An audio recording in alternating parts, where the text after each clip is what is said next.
ओम बागेश्वराय नमः। जय माता जी। मैं अच्छा ज़िंदगी में बोल रही हूँ।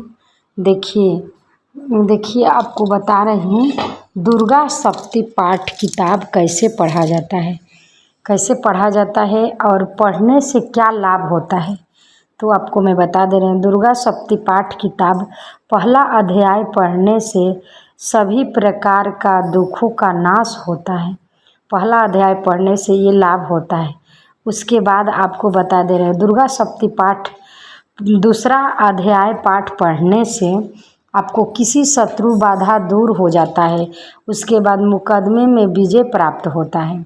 दूसरा अध्याय दुर्गा सप्ती पाठ का अध्याय पाठ पढ़ने से मुकदमे में विजय प्राप्त होता है और किसी प्रकार के शत्रु बाधा दूर हो जाता है।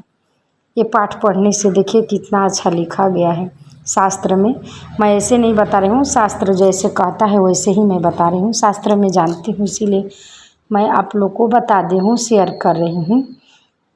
उसके बाद देखिए तीसरा दुर्गा सप्ती पाठ किताब पढ़ने से तीसरा अध्याय पढ़ने से आपको बता दे रही हूँ शत्रु का नाश होता है। तीसरा अध्याय पढ़ने से उसके बाद आपको बोल रही हूँ, बता दे रही हूँ चौथा अध्याय दुर्गा सप्ती पाठ का चौथा अध्याय पढ़ने से माँ जगदम्बा स्वयं दर्शन देती है। इस पाठ को आप पढ़िए तो माँ जगदम्बा माँ स्वयं आपको आशीर्वाद देती है और दर्शन भी देती है दुर्गा सप्ती पाठ का। उसके बाद दुर्गा सप्ती पाठ का पांचवा अध्याय पढ़ने से आपको क्या मिलता है ये आपको मैं बता दे रही हूँ। तो देखिए शक्ति और भक्ति दोनों मिलता है। उसके बाद दोनों शक्ति और भक्ति और देवी का शक्ति का आशीर्वाद भी मिलता है। पांचवा दुर्गा सप्ती पाठ का अध्याय पढ़ने से ये प्राप्त होता है और मिलता है। उसके बाद दुर्गा सप्ती पाठ का पाठ पढ़ने से आपको छठा अध्याय पढ़ने से दुख दरिद्र और भय और रोग निवारण होता है छठा अध्याय पढ़ने से।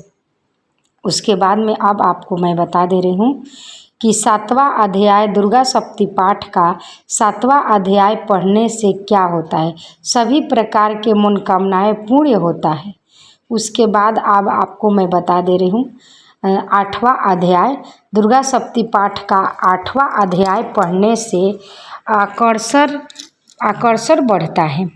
उसके बाद अब आपको मैं बता रही हूँ नौवां अध्याय पढ़ने का दुर्गा सप्ती पाठ का नौवां अध्याय पढ़ने से और 10वां अध्याय पढ़ने से आपको उत्तम संतान की प्राप्ति होती है, उन्नति का मार्ग होता है ये पढ़ने से। इसीलिए दुर्गा सप्ती पाठ 13 अध्याय सभी लोग पढ़ते हैं। जो लोग सकते हैं वो लोग ज़रूर पढ़ते हैं। जो लोग नहीं जानते हैं उन लोग के लिए है कि पुस्तक देखने मात्र से पाप कट जाता है। ये जगदम्बा माँ को कहे हुए ये मंत्र है और जगदम्बा माँ साक्षात बोली है, तभी से ये परंपरा चला है दुर्गा सप्ती पाठ पढ़ने का। और 9 दिन का नवरात्रि करने से दुखों का नाश होता है। माँ जगदम्बा ज़रूर दुखों का नाश करती है। उसके बाद अब आपको मैं बता दे रही हूँ 11वां दुर्गा सप्ती पाठ का 11वां अध्याय 11 अध्याय पढ़ने से आपको क्या होता है, तो वो आपको मैं बता दे रही हूँ। दुर्गा सप्ती का पाठ 11वें अध्याय आपको पढ़ने से देखिए भौतिक सुविधा होता है, प्राप्ति होती है। भौतिक में सुविधाएं होता है, प्राप्त होता है, ये होता है। उसके बाद में 12वें पाठ दुर्गा सप्ती पाठ का 12वें पाठ पढ़ने से मन का शांति होता है, मन सम्मान का प्राप्ति होता है, मन शांत रहता है, मान सम्मान का प्राप्ति होता है और सम्मान मिलता है 12वें अध्याय पढ़ने से दुर्गा सप्ती किताब का।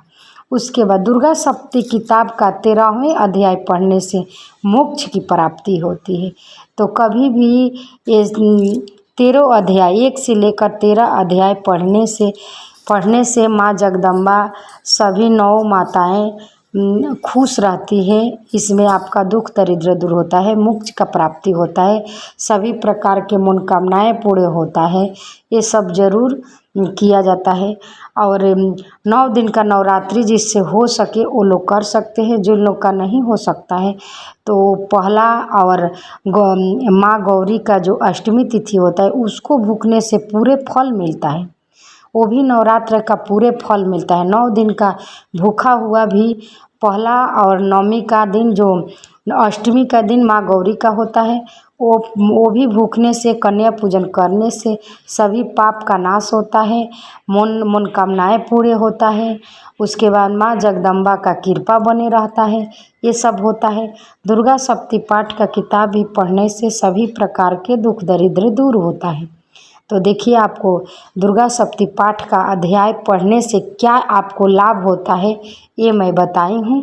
अगले वीडियो में दूसरे दूंगी कि अध्याय कौन अध्याय किस दिन पढ़ा जाता है ये भी मैं आपको बताऊंगी। तो मेरा वीडियो पसंद आए तो सब्सक्राइब लाइक ज़रूर।